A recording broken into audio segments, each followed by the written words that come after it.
Okay. So, welcome back to the Atlas of Chiropractic podcast. I have here Dr. Mizrachi, a doctor of physical therapy here in Charlotte, North Carolina, and we're doing this one a little bit differently. My co-host, Dr. Stenberg, is crying because he can't be here. That's a joke. We're just doing this live, in person, on site, on location, here at Keystone. Dr. Meg has been sharing space with us for 8 months, something like that? Mm-hmm. Okay.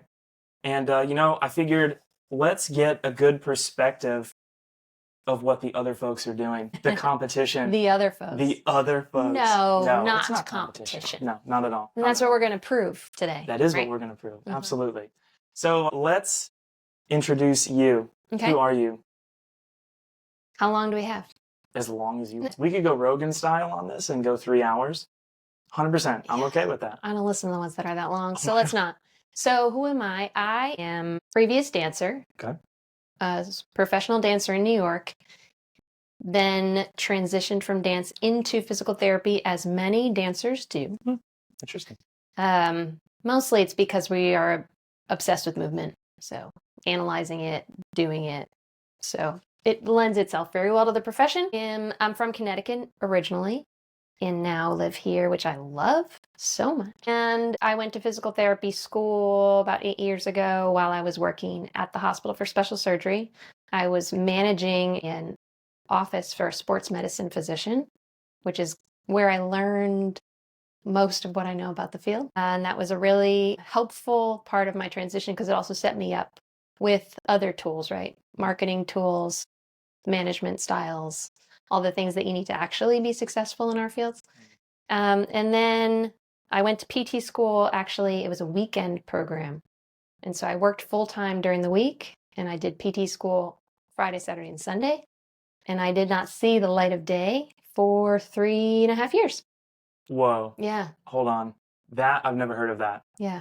And it's a DPT. It is. Holy crap. So all the DPTs are 3 years and Yeah. then usually about 4 or 5 months of clinical rotations, but this is just like it used highly to be intense. PT and then the DPT came along and now it's pretty much just DPT, correct? That's right. So it was a master's until 2012. The DPT happened because direct access happened. And so they had to add a full year of curriculum that was just solely based on screening. Yeah. Red flags. So that, because Wow. if people are going to come to us before they see Yeah. their doctor, we have to be able to make sure that we can spot signs that need to be referred out. Yeah. Wow. But up until then, right, we were only basically getting a prescription from a provider and like following their guidelines, which is like very little autonomy. Yeah. So it's an important shift in just the profession in general. And the rights or the scope of practice varies quite differently from state to state. Mhm. Because that's not generally in chiropractic college. Generally in chiropractic, the licensure around the country, it's generally kind of the same. There's minor differences. So like in Oregon, chiropractors can deliver babies, believe it or not. Cool. Yeah, I personally wouldn't want to. You have to take some extra courses, but like national boards, Mhm. you have to take an OBGYN class, which was very interesting. Largely, we can all generally do the same thing. No, for ours PT, it's different. Yeah, and it's really based on the power of the different lobbies, right? So dry needling, for instance, in New York, we weren't allowed to practice dry needling because the acupuncture lobby is much more powerful. Whereas down here, it's very Big easy, acu. very easy for most people to practice dry needling. Yeah. And the same thing happened with chiropractic, right? We couldn't manipulate, Yep. and in other places we could. So it was tricky because there were periods when I was in New Jersey where there was 1 year I could dry needle and the next year I couldn't. So it's, there's patient expectations and then Wait, you're like, so you sorry. had the ability to do it and then it was taken away? Yeah. And Holy it goes crap. kind of back and forth like that. Wow. Well, for any students or chiros listening who ever complained about the scope of chiropractic, it sounds like PT is kind of a little bit more volatile. Yeah, I think it is. I think it's definitely always changing. And it's, the physical therapy profession is very diverse, right? When we go to school, we're learning so many settings, right? From wound care to like pulmonary rehab for like cystic fibrosis, to cardiac rehab, to ergonomics in corporations, to skilled nursing facilities doing like gait and transfers. And so you come out with just an exceptional amount of options. And when you decide on which setting you want to do, that's when all the real work kind of starts and trying to hone what skills you need for that specific setting. And that's why I feel like every physical therapist is so different, right? Because there's a million continuing education options and you're choosing among those options. And so I could be focused on orthopedics and the person next to me can be emphasizing orthopedics also, and we can have completely different tools available to us, which is both amazing and awful at the same time, right? Awful for any evidence-based practice, right? Because we're all treating differently, but amazing because every individual has different needs and you have to tailor to them specifically, and that's going to require lots of different skill sets. Very interesting. It sounds like the exact opposite of chiropractic. Really? Once you've exited the womb of chiropractic, you basically, the perception is we all do the same thing. There's no specialization. Like we don't have, and we do have specializations, but they're not well known. Well, that's the perception, but that's not my perception. Man, I feel like every person I meet in your world is completely different from the next. Really? Yeah, really. So there's I think there's like 23 or 25 chiropractors on Catawba here. Yes. They all generally you're right. do the Majority, maybe same not. I don't go into those offices. So that explains it. I mean, you have the Chiro, like the Chiro PTs, where it's a combination of the two that exist heavily in Lake Norman, and then you have what we'll call the bone crunchers, which is more like what's called diversified manipulation. It's like flying sevens. Basically, you hit them 7 times. You never heard that? No, I have not. Oh yeah, the famous flying sevens. It's like, I don't even remember what it truly is, but it's basically 7 adjustments. You just hit, yep. One on the right neck, one on the left neck, down the spine, and then you $1 million roll on the pelvic. Is there but there's a reason, right? Sure. Okay. I don't know. There's no legit reason. It's just basically, it's easy. It's going to make patients feel better, and it'll probably do something. Okay. That's a reason. There's very little evidence behind it other than like practice management. And this is where I know Chiro and PT differs. The traditional Chiro historically is what's subluxation based, right? Whereas PT is more movement based. And I think that there's a middle ground between what we'll call a subluxation, which is just less than a luxation. It's some sort of malposition, right? That has interference in some capacity, but that will impact movement. For sure. So I feel like we're all talking generally the same language. We just have a different intervention. But the Chiros, I probably pay more attention to social media than you do. You do. I know. It's not healthy. But the Chiros feel threatened that PTs are coming in because now the PTs want to, quote, adjust. And it's they're trying to take it from us because we have something so special. Like, good God. It's the sandbox type mentality, right? You play in the sandbox. There is truly a lot of overlap. I know. Yeah. Well, and then so there's different factions of chiropractic. You have what are called the straight faction, which is like hardcore spine. You adjust the spine and nothing else. And then you have what are called mixers. So I would be considered a mixer because I do other things. Yeah. Now, upper cervical chiropractors largely are more of a straight philosophy of like they only do upper cervical, but a lot of us are turning to the dark side, for what it's worth. But in PT, it sounds like, no, you have so many tools in the toolbox that you can do what you need to do. And there's so many avenues to specialize. Because you've started a specialization program, right? Which is? Hypermobility? Is that the one you're talking about? Oh, no, my certification? Yeah. So that's interesting. So Institute of Physical Art is where our practice is kind of living, and that's certification in functional manual therapy, and exists in 3 different tiers, let's say.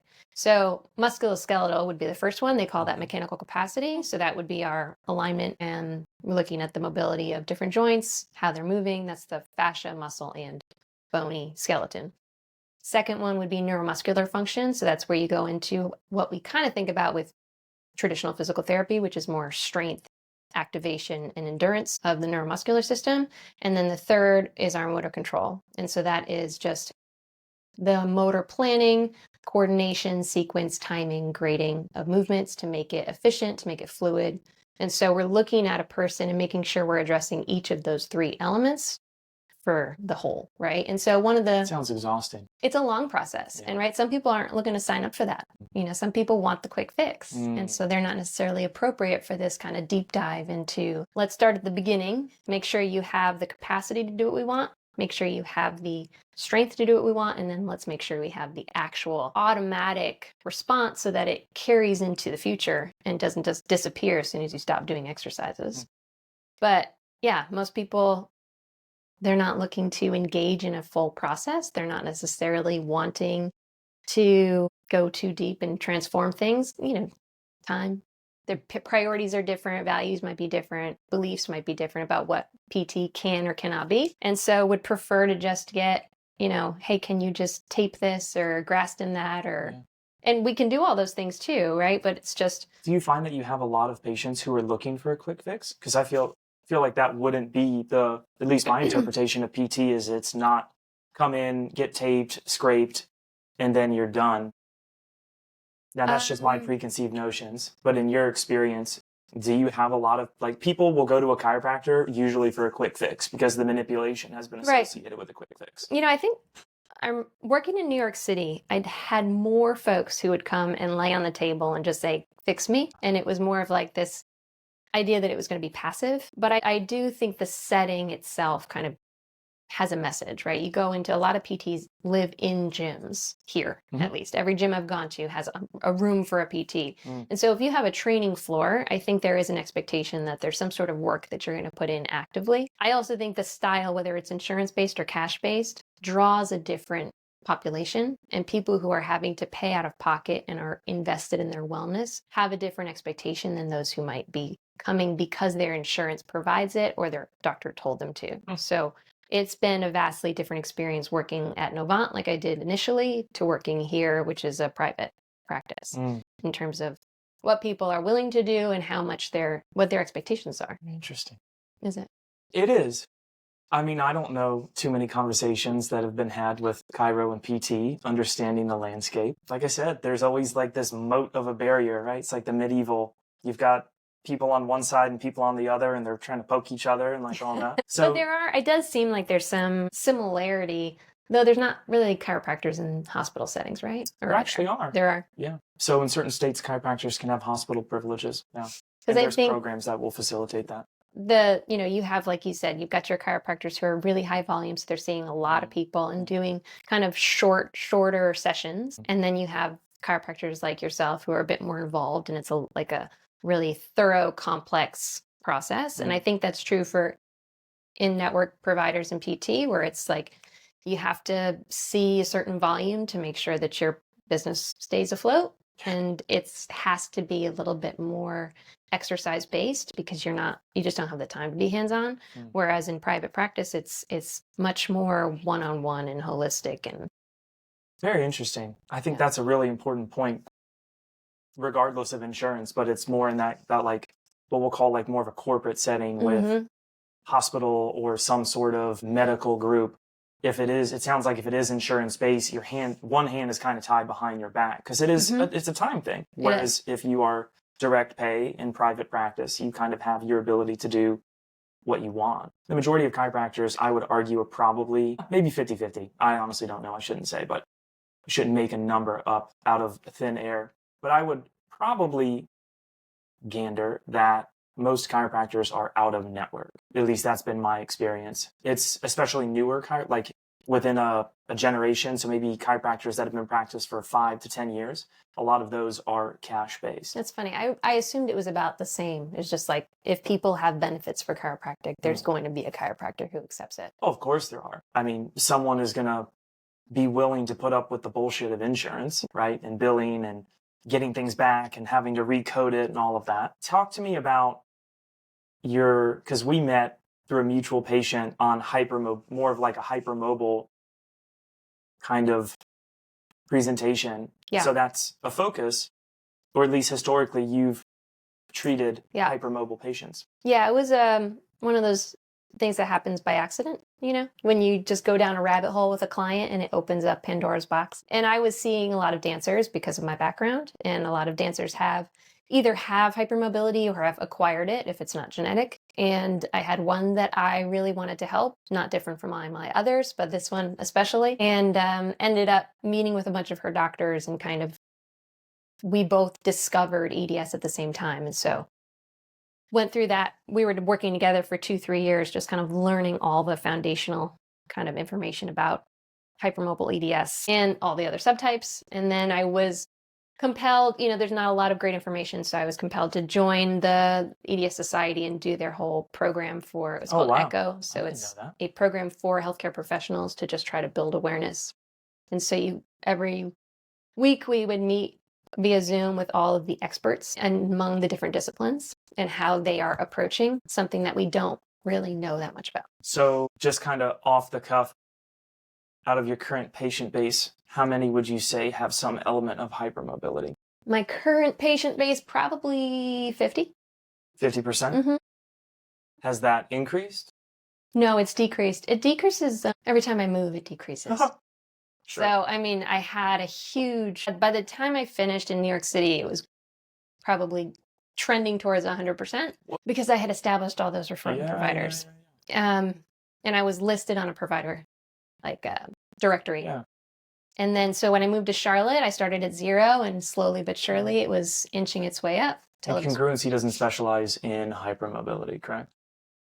I don't think there's any practice that does, but most of us are actually quite well versed in it because a lot of us have some tendency towards hypermobility.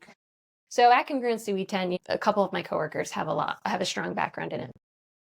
And so I've only been here, like you said, 8 months, so they haven't found me yet. Need to advertise. It's only the small 50%. Yeah. Small 50. When we talk about hypermobility, let's use your New York practice. Was that hypermobile globally or was it more cervically based? No, never was it. That's not fair to say never. Broad Globally. strokes. Mm-hmm. Yeah, globally. Yeah. And especially a dancer population. That's very, very specific. Each presentation has been so different because, right, there's a spectrum first, and then there's also differences between if the joints are peripheral or if they're central, if they're spinal, or if they're all shoulders and hips. Everyone tends to have a little bit different presentation. Would you, if I were to ask, what do you think is more straightforward to treat? An axial type hypermobility? Absolutely not. Okay.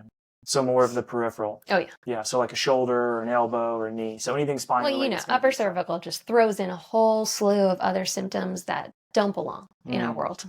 Interesting. They belong in yours, but not mine. I don't know that I would 100% you can keep agree with that. Well, and this is, so something that's, from my understanding, poorly understood, is what hypermobility does to the upper cervical region. We think we know, but we don't. And there's, at least in my world and in my interpretation of that world, a lot of chiropractors that do know about hypermobility tend to be more in the upper cervical realm. And even within that realm, it's still questionable because we're still looking at static imaging, right? Mm-hmm. Hypermobility, unless it's unstable, you have to put something through movement to understand its hypermobility. And we've talked about this when we have time in between patients, like we look at scans of, things like that of people in end range positions. But I still feel like hypermobility is very poorly understood relative to the neck because you have hypermobility of the craniocervical junction. You can have hypermobility of the middle or lower cervical joints. Yeah. Right? Like we have no idea, quite honestly. We don't have good data to show what's normal and what's not. We have loose historical data that's most likely outdated, and I think it needs to be updated. But so in flexion extension, if you look at the posterior longitudinal ligament, right, so the inside of the spinal canal, if there's some sort of listhesis more than, I believe, 2 millimeters, that would be considered that's not a good thing. We could probably image 10 people just off the street and they would have 2 millimeters, right? So who's hypermobile? How many people are and is it truly a problem? Yeah, I think that is the question that keeps me up at night, is this idea that on that spectrum, the degree of hypermobility does not correlate with the degree of pain. And you can have just as much. Well, and also to say that there are people who have hypermobility who are asymptomatic completely. Why do you think that is? Why do I think that is? Just curious.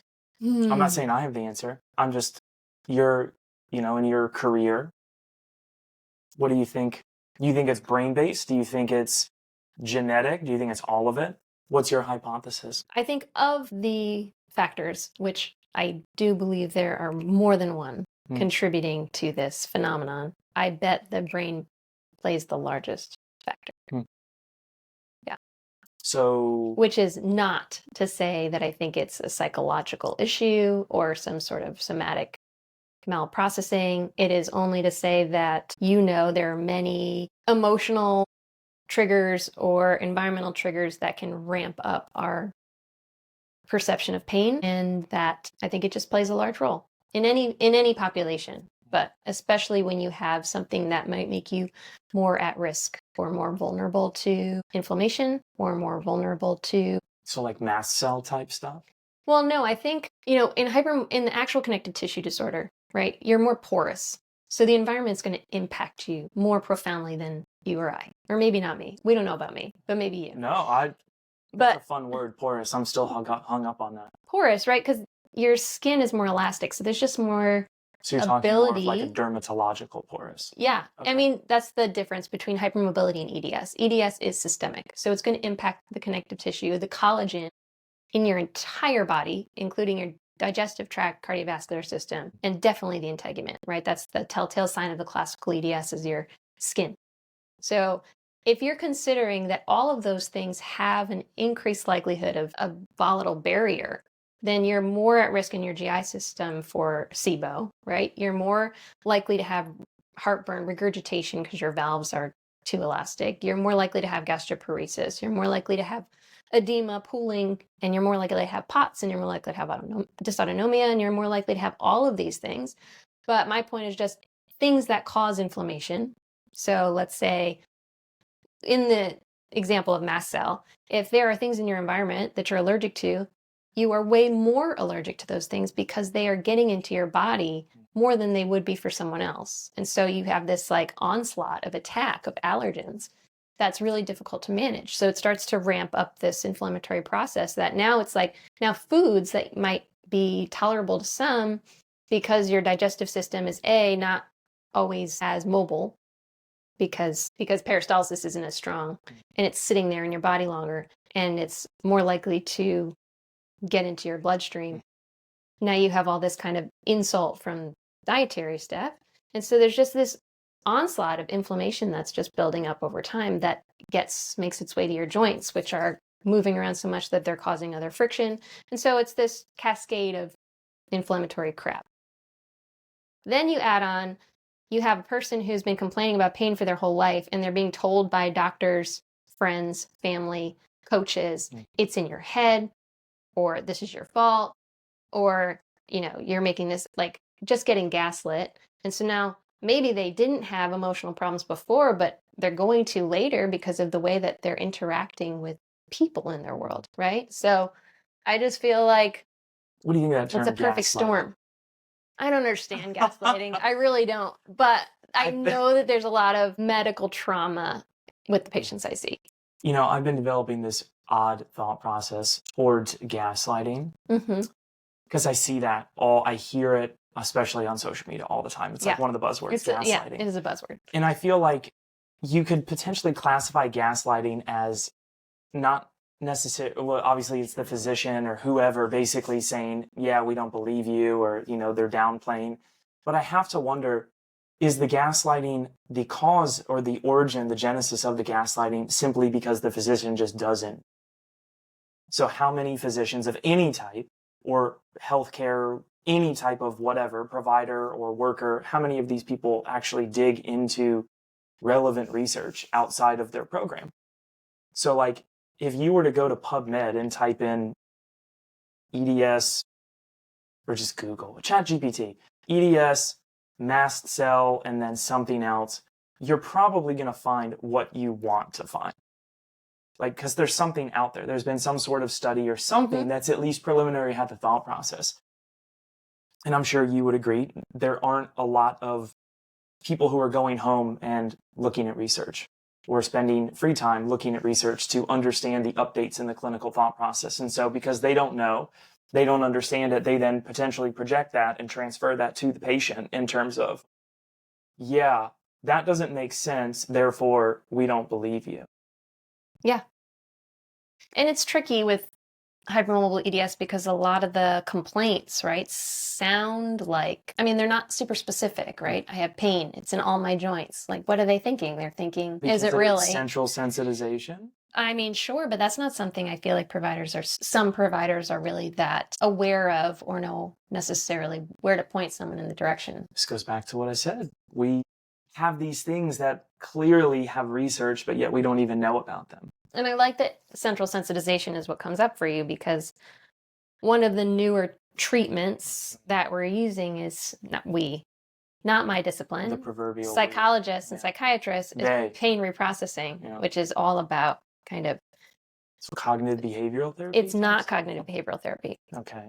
It is treating central sensitization at its root cause. I don't know if that's fair, but cognitive behavioral is basically learning to live with it, whereas pain reprocessing is trying to get rid of it. So trying to disrupt entirely the pathway that is experiencing pain. Wow. I was unaware of that. It's new. I think it's new. One of my clients reached out to me about it after seeing it on the Today Show. And so I looked it up, and we have 2 providers who do it in Charlotte. Really? And I reached out to her, and she had me for lunch and explained everything. And she was Provider night, maybe? we can invite her to provider night. Yeah. Good God. But I sent her a client to test her theory, right? Because I'm super skeptical. And the client went from someone I saw every week for over a year, Whoa. to not at all. Wow. She said all of her pain was gone. The power of the brain truly is. It's remarkable. So even if it's not derived from the brain, I do think the power of the brain is something that should be used much more as a first line of defense. So people need to.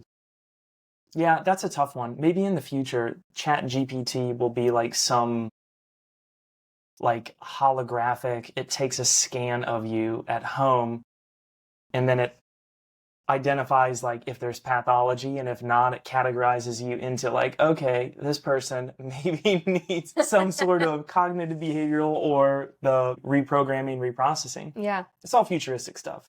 Well, but I see it happening. I really do.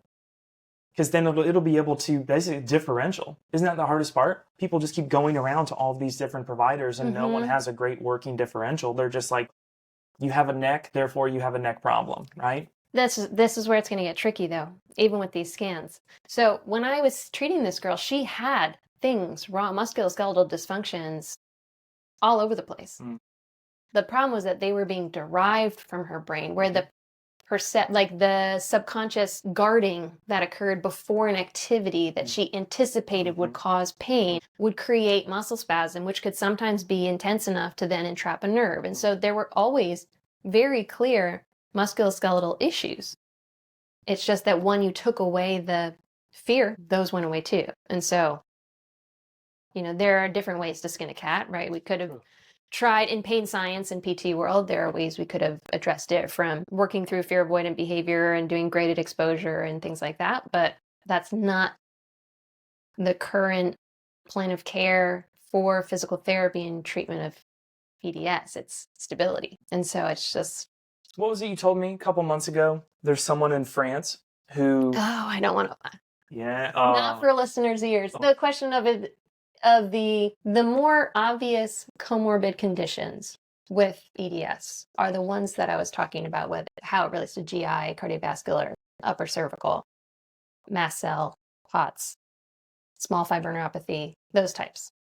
The other piece to this is they're seeing that patients who have EDS also tend to have ADHD, also tend to be a much larger proportion of our LGBTQ community, also tend to have a different level of sensory processing and autism. And so in France, they are looking first at the brain and considering EDS to actually be a movement disorder. So if we're thinking about if our brain is also more porous or more permeable, how are we able to reconcile all the input that we're getting from our body in a way that we can make sense of? And is our movement dysfunctional because we simply aren't able to create the appropriate channels? Man, there's a lot to unpack there. There's so much. And I don't know when we're going to know. I really don't. Not in our lifetime. Maybe, I don't know. The way things are, there's a stat out there, like used to be like every 100 years or every 1,000 years, like technology doubles or something. But now in the last 10 years, it's like quadrupled or some crazy shit. We're finding, the proverbial we, Yeah. they are finding things out that, are going to change the landscape if people pay attention and go on to PubMed. And if it makes money, right? Yeah. And, that's something that when I talk to students, at least chiropractic students, I personally think that healthcare and business is like mixing oil and water. Like true, I guess what we'll call true healthcare. Like if you are trying to help this person, empower them and be independent and that they can manage their own body without the requirement of someone else like us, that's not a good recurring source of revenue. I mean, because that is part of the business, right? Like unfortunately, you have to consider revenue. Yeah. And I mean, depends on how much tinfoil we want to put on, but like, the theory of, or not theory, but you could connect the dots about modern healthcare is not interested in wellness. Yeah. They are interested. And I would say it's more about like the actions. We can't pinpoint and say, oh, the CEO, too soon. The group of these people have come out and said they're more interested in keeping people sick. So we just have these kind of conspiratory type of thoughts. But I mean, the proof is in the pudding, as it were, and that you have a bunch of people who are sick. When they go to the hospital, they are managed so that they don't die. And then they are released back into the, into the pond, and they just continue to get sicker and sicker. And so it is a recurrent source of revenue. I mean, that's undeniable. It's like choose what hill you want to die on type of thing. Well, I think, or you could look at it, what's nice is that there's a space for all the different types of healthcare that we have. I would agree. And so I think wellness and prevention is definitely something that is getting more exposure, and there will be more evidence to supply for that field. Do you really believe in prevention, though? Do you think that a lot of what we treat is preventable? Do I believe in prevention? Sure. I mean, I'm a physical therapist. I have to believe in injury prevention. I absolutely do. So, injury prevention, yes. How I have grown up in the movement world is it's not a matter of if, but when. When what? You get injured. The body will break down. Even people like LeBron or Steph or any of these yahoos who are getting paid unbelievable amounts of money, their bodies still break down. So you would not agree with it's not a matter of if, but when. You think that it can be prevented. I do. With the exception of traumatic or collision sports or like. I would agree. So yes, I do. When Karen throws out her back because she was putting the dishes away, you think that could be prevented? Mm-hmm. I do. Okay. How would you prevent something like that? So the other thing that goes along with the certification, functional manual therapy, is this idea of movement efficiency. And so optimizing the system. Yeah. And I think that's part of the conversation of prevention is already having in place an idea of alignment, having a degree of stability that overlays that skeleton, and then maintaining an appropriate level of fitness for your specific needs and goals. So when you say alignment, are you talking about spinal alignment? I am talking about spinal alignment and, I mean, all the other bones. I want my wrist aligned with my... But you just moved your wrist. Yeah. When you moved it, technically it would be malaligned. Sure, but okay, so we work on end feel, right? So one of the things, like if all my carpals are squished together, I want them to be sitting appropriately to be able to be on axis to have appropriate amount of flexion, extension, and deviation. But if there's something like my husband who just hurt his scaphoid, if that's a little off his lunate, then it's never going to be quite right in all those motions. Okay. No, I'm not disagreeing. I'm just trying to understand the physical therapy philosophy. Yeah, I can't speak to physical therapy as a whole, just my own bias. And I probably care a little bit more about alignment than I should, to be honest with you. So my interpretation of alignment is it is a myth. It's a myth that we have been led to believe, because I don't believe we've ever, and I'm not saying that I have the answers. I have an idea, but I'm not saying that I'm right by any means. But when you move your spine, it misaligns. Sure. It happens. So like that's normal biomechanics. So for example, if I were to put you into that cone beam scanner I mean, yes and no. and turn your head to the left, the facet joints on the left are going to naturally misalign. They're going to move in a way that wouldn't be considered actual lined up joints. It happens on the left and it happens on the right. That's normal biomechanics. The same could be said for the lumbar spine. So, having you here and me thinking differently with you here, just with our conversations, as well as my continuing ed, I no longer care too much about alignment as I do, can they move into through a range with as little dysfunction as possible, and then can they get back to a more homeostatic position? So the philosophy of PT versus Chiro, I don't really care about anymore. This is the principle of, can the spine move pain-free, injury-free, and get back to a homeostasis? That's fair. And, well, no, No, you were going to say but I like the and. I absolutely believe that you can be not in perfect alignment and be pain-free and be able to prevent injury, like myself. Like, I do not suppose that my body is aligned by any means, but I have zero pain and I can do whatever I want. However, when thinking about like deadlifting, right? I do think there's the best way that the joints can stack to be maximally efficient in load bearing. I do think that we should be able to stabilize to prevent shear force on the lumbar spine when we are deadlifting. And I do think that there are things about alignment like anterolisthesis that are going to be more likely to cause injury, and maybe that person should never be deadlifting. It's like a pathological alignment issue. Not pathological. Right, but that's going to be a matter of degrees, right? What do you define as pathological? And if I'm thinking about injury prevention, then I'm trying to get the alignment as perfect as possible. Dynamically or statically or both? Starting with static and then adding in dynamic, right? If you can't assume it statically, then how are we going to maintain it through movement? Yeah. So when you talk about alignment, so PTs historically don't take x-rays, and I don't believe that PTs can take x-rays in a lot of states. Correct. When you talk about alignment, you're talking about, my interpretation is global postural symmetry. Am I incorrect in my thoughts on that? Yes, no. Yes and no. So posture is the first thing that we're looking at to identify anything that really is jumping out at you. But then we go through this round of testing, right, where we're maybe applying force, maybe axially, maybe horizontally, through different planes of motion to see where breakdown occurs. And often that is due to the alignment as opposed to the neuromuscular system. And so we can kind of feel whether it's palpation, motion, palpation type stuff, or through motion, if something's off, right? If I just loaded your spine and your pelvis sheared forward, I would look to see if there was something that seemed to be awry with your spine.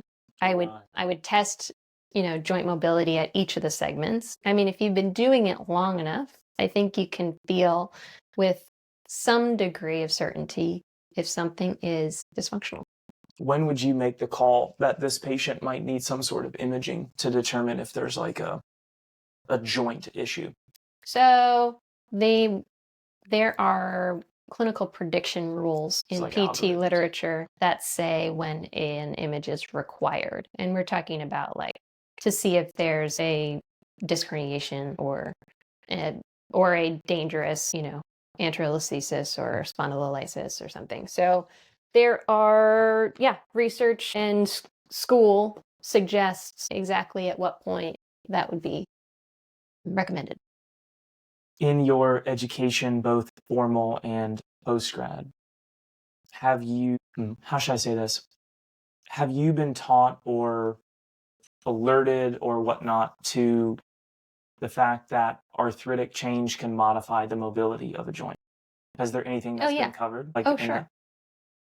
Can you walk me through the teachings or the thought process of how do you know if the lack of movement is arthritically based or not? Because this is something that I'm currently processing in my head, especially using imaging, right? Taking stress images of arthritic. So like I have a patient who's in her early 60s, left side of her neck is pretty degenerated. I had her do some lateral bending films. Those girls don't move, right? So like, but it's still something that I'm wrestling with of not all arthritis is going to create immobility, and not all immobility is going to create arthritis. Although on a long enough timeline, we could maybe make. Well, and maybe it's different with the spine. I mean, there's clusters in terms of presentation for each joint.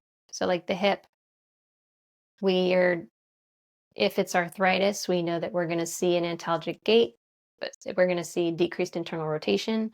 We're going to see immobility in the specific capsular pattern. So there's rules that apply with arthritis, and that is different from what it would look like if it was a labrum tear, what it would look like if it was piriformis syndrome, what it would look like if it was another type of camber pincer hip impingement. So it's been studied enough for us to have like things that we're looking for that make us pretty certain of what we're seeing. I like it.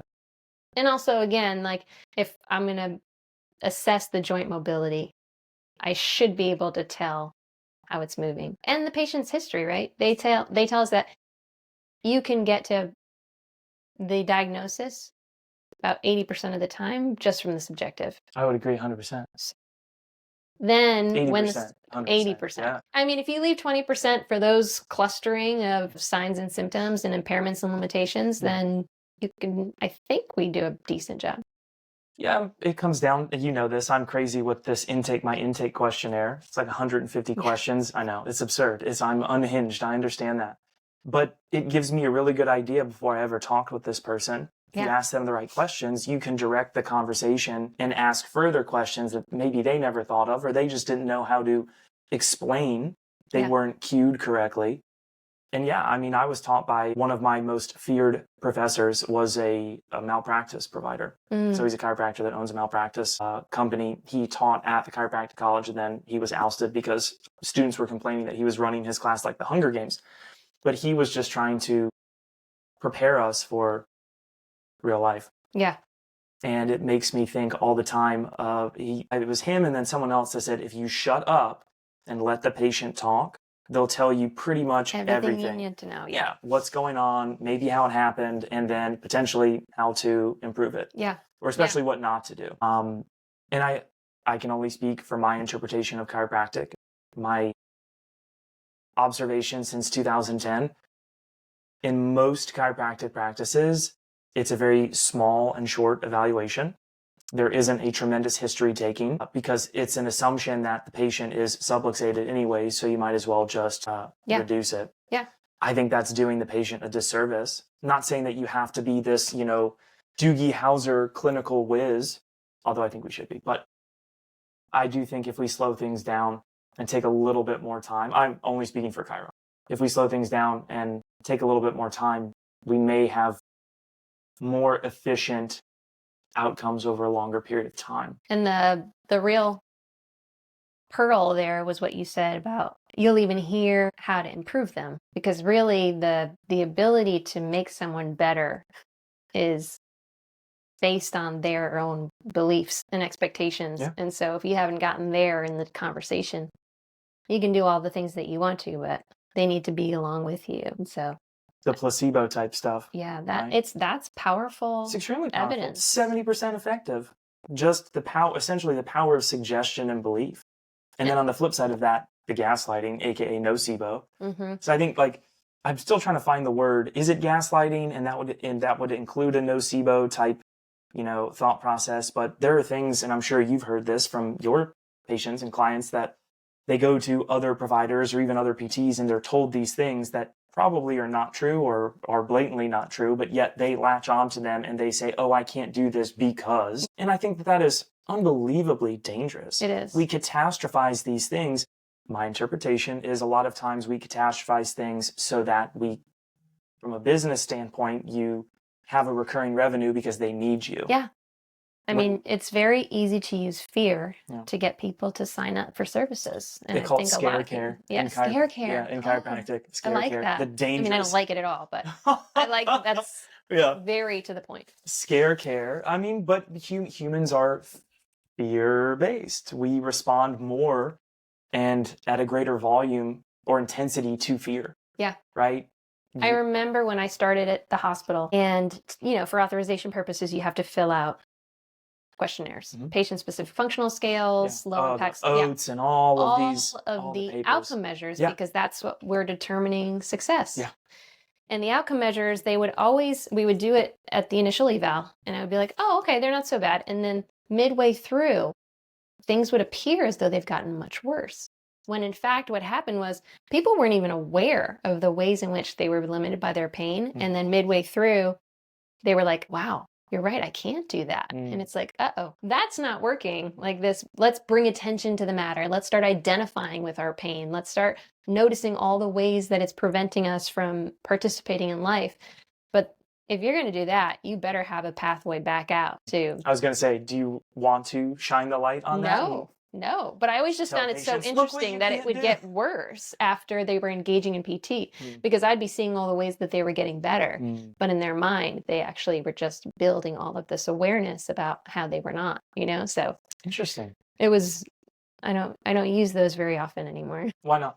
Well, because the questions that they ask really bring attention. I like to, instead of the scare care, I really try to promote this idea of empowerment that we're not going to become our pain, and that it is, I start educating probably straight out the gate about how that's a perception and how we can find ways to focus on things that are going to help us get better, Do you find that patients are receptive for education at visit one? Everyone is at a different part of their journey on day one, and you meet them where they are.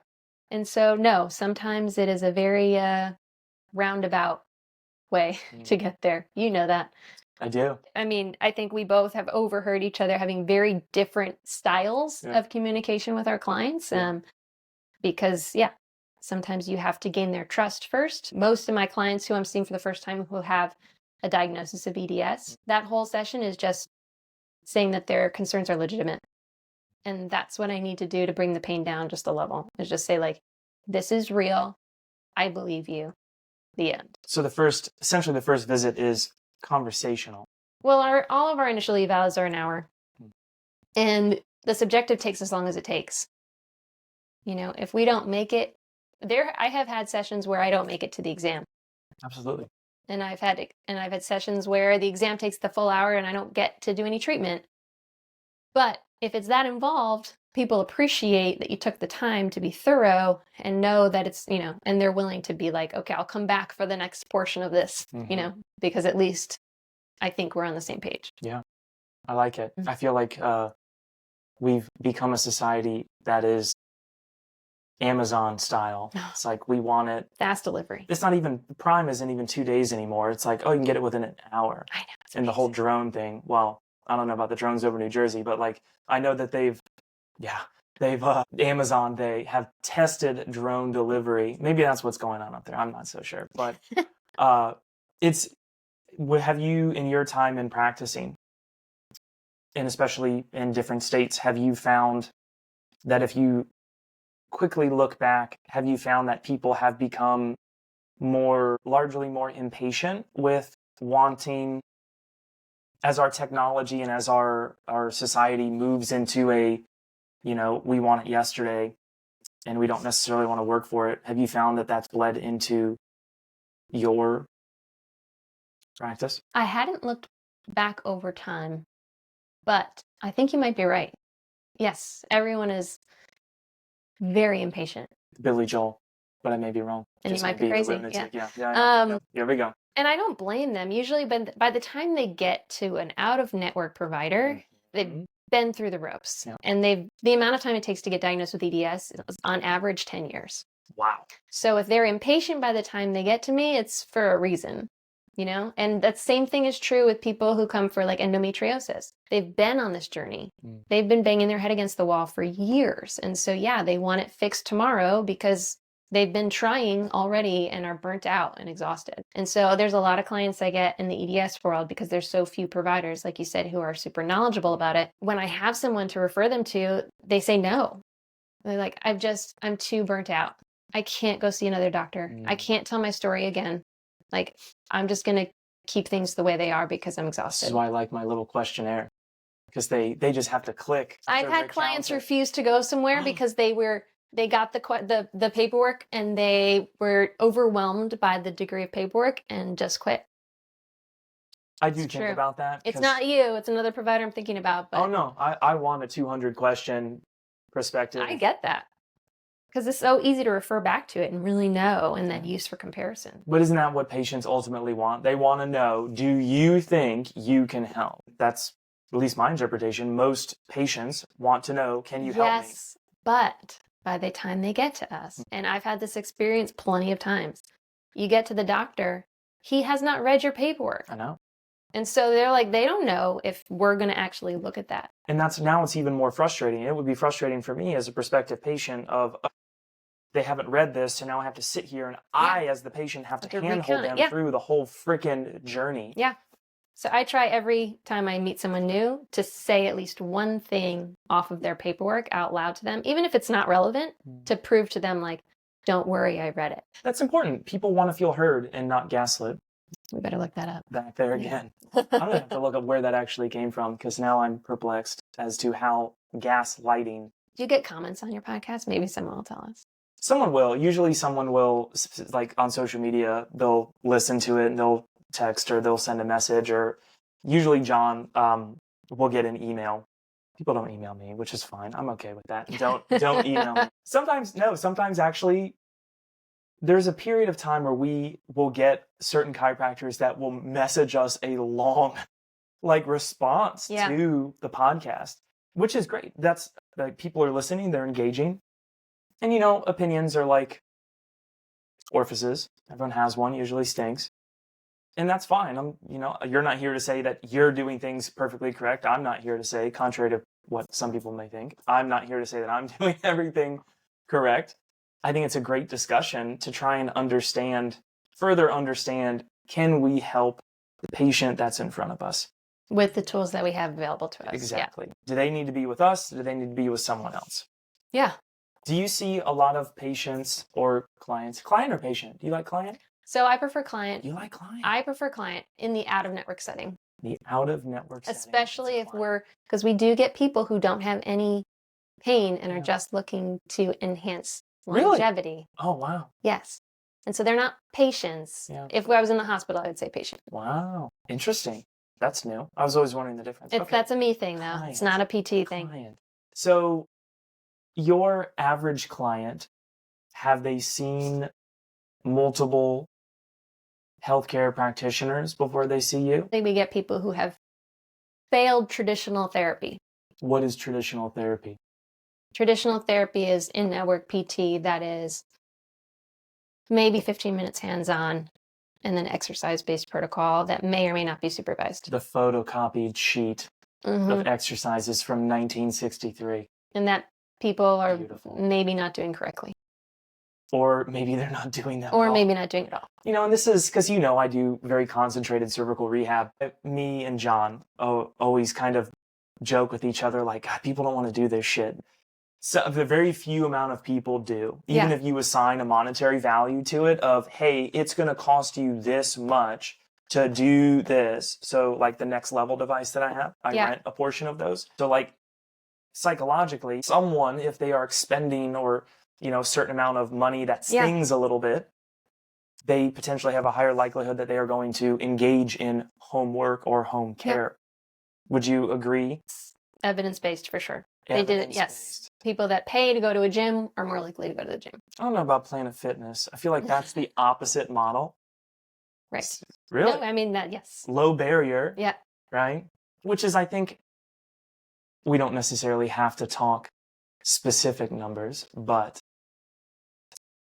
do you think that direct pay private healthcare should be low fee to accommodate as many as possible, or should it be a reasonable fee to kind of qualify, disqualify, show some investment, I mean, I think every person deserves access to great care. I also know that the outcomes I get in this practice are better because people have bought in. I mean, if you're going to spend this much money on your wellness, you're committing. So both things are true. I wish that it was accessible for everyone, just like this whole wellness industry, I wish people had access to. And I also believe that if people had to pay for it, you see this with the high deductible plans. If everyone wants an X-ray or an MRI until they realize the cost, and then they start to question, oh, do I really need that exam? Is it really going to change my outcome? We're going to open a can of worms right there. You can do private pay X-ray. Yeah, you can. And it's the same. So like I sent a prospective patient. But people are more likely to get it done if it's covered by their insurance. Insurance, my experience, I don't know about yours, but my experience has been that if people try and go through their insurance, it's going to cost 2 to 3 times as much, even with their insurance and their deductible. So for example, I've had patients in the past that want to use their insurance for an MRI. I can get an out-of-pocket MRI cash and can direct it. I know this to be true. For $555. I've had patients that have come and said, I'm really pissed because I spent $3,000 using my insurance for the same X-ray or the same MRI at the same facility. Yeah. Right? Like if that isn't a problem, I don't know. Like that's a huge, huge problem. That's a different conversation, but yes, how costs get inflated because of the way reimbursements. Rogan. Yeah. 3 hours to get into the problem with healthcare today. Yes. But that wasn't the real question. What was the real question? I actually don't remember. It weeds out the people who aren't committed. Yes, it does. Okay. It does. Yeah. Thank you. You're welcome. Interesting. So, yes, I do feel that the space that we work in is privileged. Financial privilege? Financial means. I feel like wellness is only for people who have the means. And that is really distressing to me. It does seem like that would distress you. Actually. It does. So, we try to give back to the community in other ways to, I think, make up for our guilt over it. And I hope that one day that's no longer the case. But, it certainly isn't the direction we're trending. I would agree with you on that. Yeah. I don't think it's trending. I think tangent. But you and I are relatively the same age range. Mm-hmm. And I remember the past 15 years, I've heard, the middle class is shrinking, the middle class... and having very little basis to understand that. Like, what are these old fuddy-duddies talking about? Like, man. But now that I'm a little bit older and, I see politics and I see finance and I see what things cost, I'm thinking, geez, that is true. Yeah. Like, there's such a gap. Like you have to make a certain amount of money just to have what we'll call a comfortable life. And that doesn't even assume like a healthcare cost. And so, I would definitely agree that wellness is a privilege. I don't know how to fix that. I really don't. Yeah. I've thought about it. Like, I made investments, and I've never said this, but I made investments previously that potentially could allow me to turn this into like a 501c3. Because I agree with you. I do think certain populations potentially would benefit tremendously from either very, very low barrier of entry or some sort of subsidized type of care, but like TBIs, right? Veterans, abuse, stuff like that, I think would be a very interesting and thoughtful and productive way to maybe serve the underserved, so to say. But where's the line between someone can afford this, like I'm sure you've had this or heard this is talked about in chiropractic quite frequently, especially as a young chiropractor. You shouldn't negotiate your fees or you shouldn't, give a discount because that patient comes in a Mercedes and blah, blah, blah. And I've had that, like I've literally, the windows in the front of the office. Yeah. I've taken a substantial amount of money off because I'm like, I want to do the right thing. And then I like peek my head slightly around the corner and I'm like, son of a bitch, that is a freaking Mercedes. Yeah. Like, God dang it. I don't lose sleep at night, there's a little bit less money in my pocket, so to say. Maybe JC will reward me. Maybe the you. Chiropractic afterlife. Not me. No, but I think, again, anytime bringing it full circle, anytime you bring money into healthcare, people, they like scatter like cockroaches. It's like no one wants to talk about it. No one wants to talk about, we have a financial problem. We have an overspending problem. We have a misallocation of likely where money should go. My personal opinion of, I wouldn't necessarily go to Costco and buy all of this shit when you should probably be working on your health. Yeah. Right? One of the things that I've had to learn, because I had a much easier time in New York City working on the Upper West Side, where Upper East. I started on the Upper East Side and then I was on the Upper West Side. But everyone I was surrounded by was in, that top 1%, let's say. Very wealthy. Was that the Seinfeld? Is that Upper West Side? Maybe. I don't remember. Did you say Ellie's a Seinfeld guy? Yeah. Uber wealthy. Uber wealthy. So I had no trouble saying this is what we do, and it is above and beyond, right? Because we have a lot of kind of customer service and hospitality built into the structure that makes it, we think that we are valued at our price point. We think that's what it deserves. Coming here and saying a similar number was really hard for me. And so my boss had to coach me on, I don't get to decide what other people value and how they want to spend their money. And I have been surprised time and again by the people who are choosing to pay these prices to get this level of care, because I wouldn't. I hate spending money. I'm super cheap. I can do this myself, really stubborn. I wouldn't pay for my services. So I didn't feel right asking someone else to. But I think there's a big population of young people who recognize the difference and who have enough self-worth to say, I deserve this level of care and I am happy to pay for my health and well-being over other things. And that's been really actually inspiring. Oh, beautiful. Would you say that were the fees, and we don't have to talk numbers, but were the fees substantially higher in New York City relative to the level of income comparatively to Charlotte? I mean, yeah, compared to Charlotte, yeah, they're much higher in New York, but they can be. I would argue that in certain areas of Charlotte, they could probably be higher as well. I mean, Midtown, for sure. Lake Norman, potentially. You've got the WASPs in both areas. But it's not about, I don't want us to be falling in the same inflation that these healthcare companies are. Yeah. It's about, what do we really feel like we're delivering? Alex is a nurse. Right? Yes. So she sees the worst of the worst being a cardiac nurse at Wake Forest. And she always tells me, if people only knew how you literally are charging pennies for what for what you're giving and what they're getting. And how much it costs to stay in a hospital bed for, 3 nights. And I'm like, well, sweetie, you can't. Yes, you're right. You never say you're wrong to a wife. You do not. Ever. If there's one thing that anyone learns in this podcast, it's that. But it's relative to value in terms of, if someone is in a hospital bed, they don't give a shit how much it's going to cost, right? That's life-saving. But if they have a, quote, problem that's functional, that they can get by in life, it's a whole different ballgame in assigning value to what something is worth. Yeah. Relative to, we've been led to believe, and I will fiercely defend this, we've been led to believe that what we'll call mainstream medicine, and this is not conspiracy, but it is not conspiracy. We've been led to believe that mainstream medicine can fix us, can cure us. That's not true. You go to the hospital, you get a surgery, that doesn't fix you. The fixing, and I hate that word, the fixing or the healing happens after that. It happens in the rehab. Your body has to reorganize, and usually it doesn't do a super good job efficiently. It keeps you alive. But this whole idea of, we have an intervention and it's one and done. A little bit extreme, but we'll just say heart replacement, cardiac nurse. Heart replacement. You've got cardiac rehab, right? You get a new heart or you get a stent in your LAD and it's oh, you're good. Well, maybe, but what about everything after that?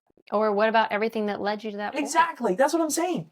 You're just going to go in, get yanked and cranked, and then you're going to go back to doing what you're doing, assuming that all things considered, you're fixed. Problem solved. That is a massive, Chiro's guilty of it. I know PT's guilty. Every healthcare profession or denomination is guilty of not necessarily educating their people comprehensively. I would maybe go out on a limb and say that medicine is probably a little bit more so to blame than people like us. I think a lot of this comes down to when we talk about compliance. We talked about that. It comes down to pre-educating, getting in front of people earlier. Like Alex talks about this all the time. If I could get in front of the 65-year-old when they were 40. Yeah.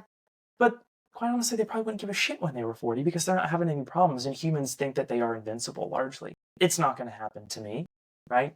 It is very hard to get behavior modification for a problem that is not yet there. Fear, I know, because we respond really well to fear. Are you going to respond more to a kitten that's going to scratch your eyes out, or are you going to respond to a friggin' tiger that's charging at you? You're going to go with the tiger is going to move your ass.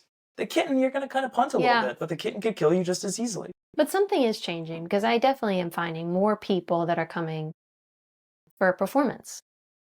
And not just because they're in a sport or because they want to be the best athlete or get a scholarship. It's because they want to be... But that's the way you're marketing. True, but that's the way you're still the marketing. number of people has improved in terms of what they're coming for. Because it wasn't, I don't know that it was always that way. People don't come to me for performance. That's for damn sure. No, that's my fault. That's 100%. But I do think like the way that individual practices are marketed, or individuals within the practice are marketed, will kind of dictate over a long enough timeline, obviously, how, like, what type of practice that is. Yeah. If you are at ISI or Orange Theory, these people have functional issues, but they are looking to optimize because they want, like ISI, I don't know ISI that well, but I go to ISI, so I do know it very well. Yeah. But so Orange Theory and ISI, does ISI put the stuff on put the results on a screen? No. Okay, Orange Theory does. Yes. So there's an element of competition, so optimization is almost inherently built in. No one wants to look like a dodo bird. Seriously, but humans are inherently competitive based. That's why we pay LeBron gazillions of dollars, and why, getting off topic here, but sorry, rambling. Stenberg's going to listen to this and be like, dude, stop it. But yeah, I think if we had a way to concisely access more eyeballs and pre-educate. That sounds horrible. Pre-educate. We're going to go with that. Pre-educate sounds like prejudice. Pre-educate.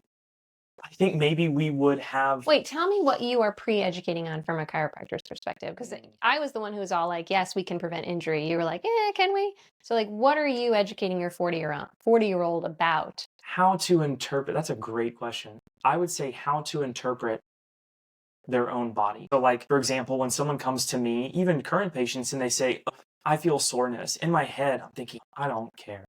Soreness isn't, well, I mean, that's horrible. Soreness isn't necessarily, in my interpretation and in my studying, soreness isn't a sign that there is a problem. Soreness is a sign that something happened, right? I go to the gym, I do some curls, my bicep is sore because I expended a certain amount of energy in contracting that muscle, therefore it will be sore. So soreness to me, like when a patient says, I was in the yard and then 2 days later I'm sore, I'm like, good, you're alive. That's great. You don't need to see me for that. Yeah. But if you have, oh my God, it makes me perspire. But so if you have pain, so like, I feel like the pre-education comes between understanding the difference between stiffness, soreness, pain, and then further understanding, and no one needs to truly know that, like no civilian really needs to dive this deep, but is it a neuropathic pain? Is it a nociceptive pain? Is it a neuroplastic pain? If we could come up with a great flow chart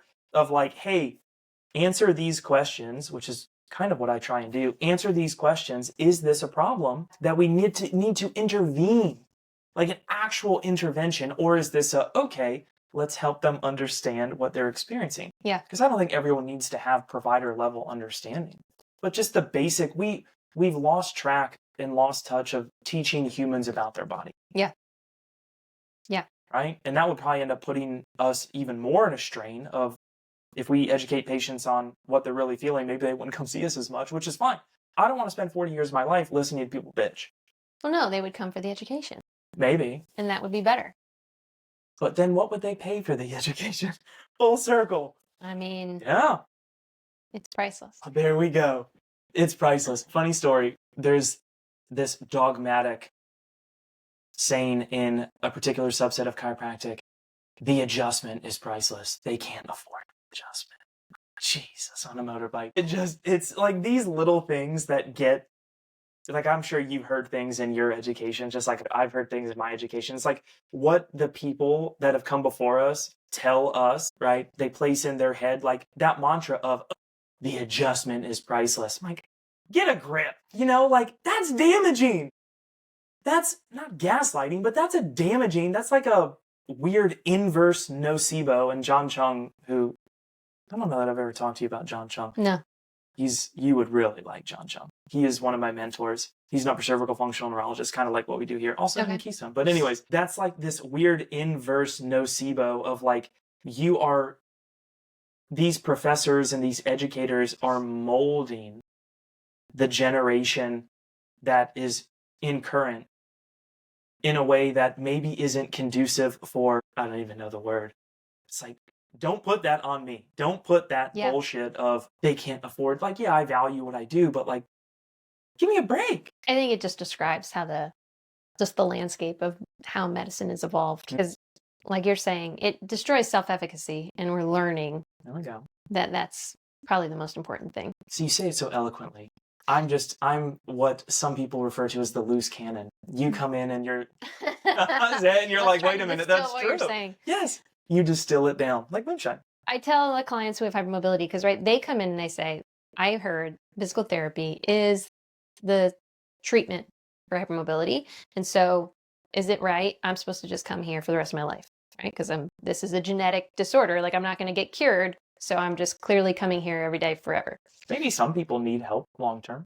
Yeah. And some people choose to come and have maintenance or check-ins over a long period of time. And I love that, because otherwise I miss them. But what I tell them is that, no, our goal here is to make you the expert of your own body, because then you can do your own triage. You can figure out what you need to do. I just need to teach you to understand what your body's telling you. And then we're done, because you have to live with this body. So it's like, you can't become codependent on a provider to take you through your whole life. Like, they are devastated when their doctors retire or move states. Mm-hmm. It's like, it's truly devastating. I've had people need to go to therapy specifically just for that. So there's the empowerment process is the most important part of our job.